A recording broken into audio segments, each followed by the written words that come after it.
one of the ways we have to look and think about our business is as an asset. It's a wealth vehicle.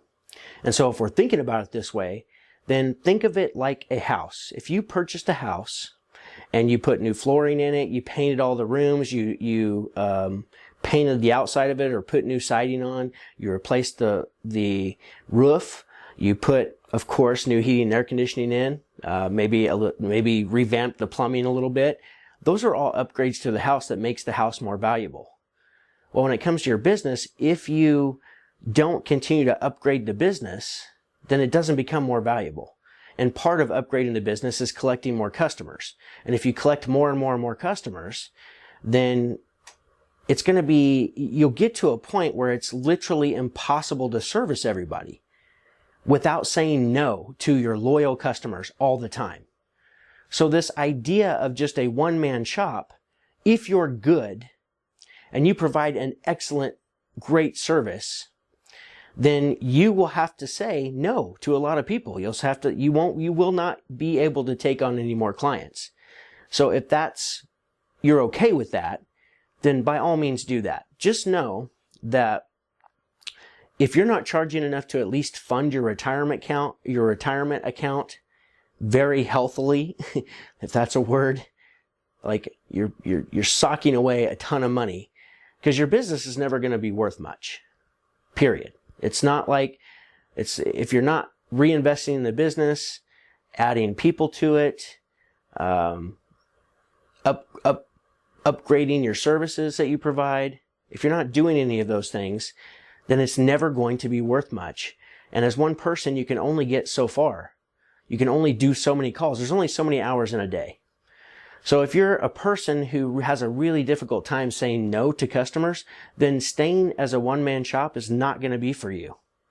That's something that all of these one-man shops don't talk about. They say no a lot because they may not have to do that in the first couple of years.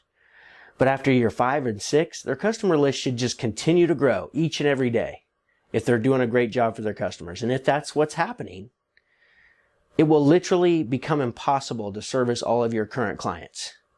And so you have to start telling people who trust you, who invested in you, no, all the time. That's not something I was interested in. If that's something that you're not interested in, then growing your company is the logical choice.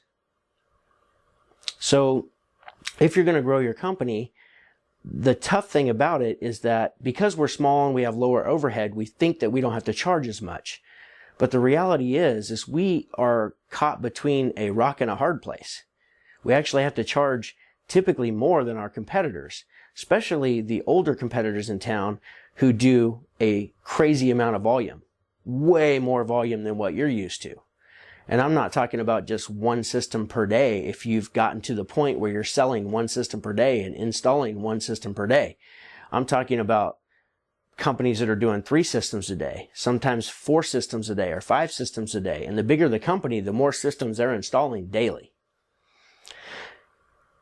And because of that volume, they don't have to charge what you have to charge. Now, some of them probably do charge a little bit more. And good for them.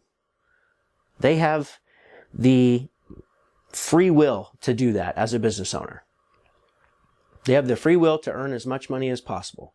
So instead of complaining about if you have competitors in your area that actually charge way more than you, instead of complaining about it, why don't you get better at sales? Why don't you start studying sales? Why don't you start learning how to communicate better with your customers in a way that you can create a connection? Because we all know the old saying that people buy from people that they know, like, and trust. So how can you become more trustworthy? How can you become somebody who's likable to your customers? If you can do those things, because that's another thing. The companies that do a tremendous amount of volume, not all of them are doing a great job at really connecting with the customer. And that's where you can take the place. Fill that gap in your marketplace that's not being filled by some of your bigger competitors. But you have to decide, am I going to say no to people all the time, or am I going to start saying yes? And if I say yes, then my company has no choice but to grow if I'm good and I provide a great service. So the choice is yours. But just know that if we're not continuing to invest back into our business to build this asset that's going to actually be worth something someday, and we're just going to stay a one-man shop, that the business will never be worth much of anything other than just a couple of assets that you have, then that's your choice. But if you choose that, you've got to be socking money away. Because someday you either won't be able to provide the service anymore that you used to, or something's going to happen to you, health-wise, that stops you from being able to provide service. One of those two things will happen. Either you get too old, or you get sick, or you get injured in an accident.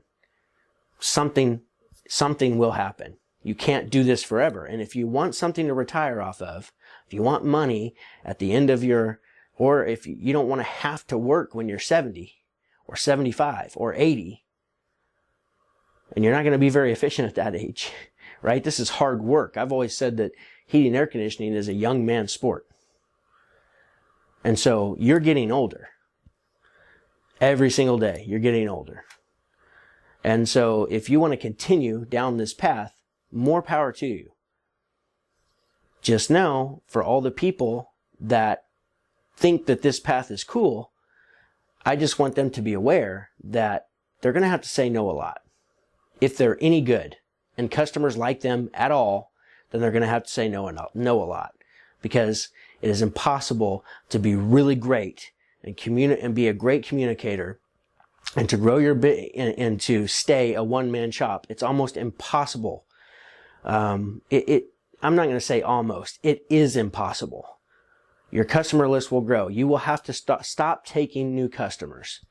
And so if that's your decision, cool. That also limits your income.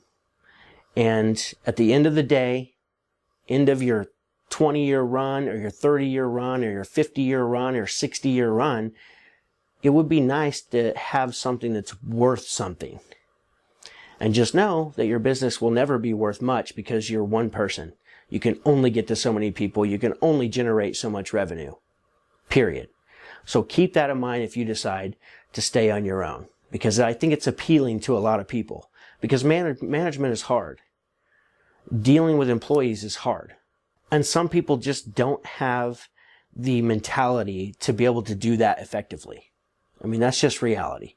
And if they're not willing to change, they're not willing to change their limiting beliefs, their self-concepts, the different packets of belief that they've picked up throughout their life. If they're not willing to change that or explore that, then they're going to struggle with managing anybody. So keep that in mind. Understand clearly that you're going to have to say no a lot, that you're not building. It's not like the house example that I said, where you're going to continue to invest in this asset that's going to be worth a lot more money, that appreciates in value over time. It's going to be worth a lot more money by the time you're ready to exit, versus staying a one-man shop, and keeping the number of challenges that you face each and every day to a minimum.